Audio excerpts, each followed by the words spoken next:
আসসালামু আলাইকুম। শ্রীলঙ্কার 1 টাকা বাংলাদেশের কত টাকা 2025?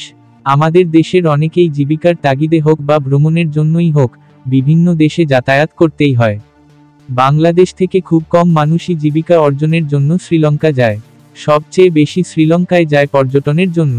এছাড়া অনেকেই স্কলারশিপ নিয়ে শ্রীলঙ্কায় পড়ালেখা করতে যায়। বাংলাদেশের সাথে শ্রীলঙ্কার বাণিজ্যিক সম্পর্ক অনেক গভীর। বাংলাদেশ শ্রীলঙ্কা থেকে অনেক পণ্য আমদানি করে। এছাড়া বাংলাদেশের কিছু ক্ষুদ্র ব্যবসায়ীগণ শ্রীলঙ্কা থেকে পেঁয়াজ, রসুন, আদা, শাড়ি ও নারীর বিভিন্ন ধরনের পোশাক আমদানি করে।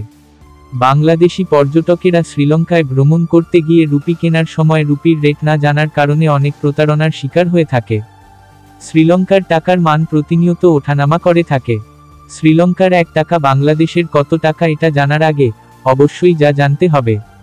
শ্রীলঙ্কার মুদ্রার নাম কি? আমরা যেমন বাংলাদেশের মুদ্রাকে টাকা বলে চিনে থাকি, তেমনি শ্রীলঙ্কার মুদ্রাকে রুপি বলা হয়। শ্রীলঙ্কার মুদ্রার নাম রুপি হিসেবে পরিচিত।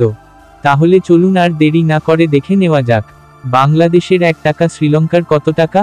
আজকের আপডেট তথ্য অনুযায়ী বাংলাদেশের 1 টাকা সমান শ্রীলঙ্কার প্রায় 2 টাকা 50 পয়সা।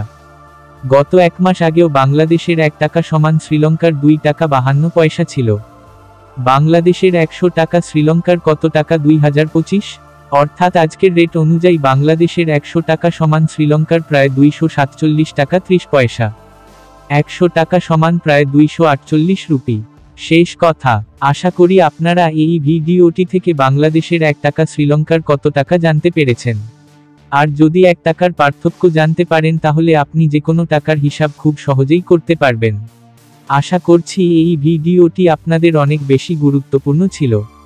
যদি এই ভিডিওটি থেকে উপকৃত হয়ে থাকেন তাহলে অবশ্যই আপনার আশেপাশের ব্যক্তিদেরকে শেয়ার করে জানিয়ে দিবেন। ধন্যবাদ।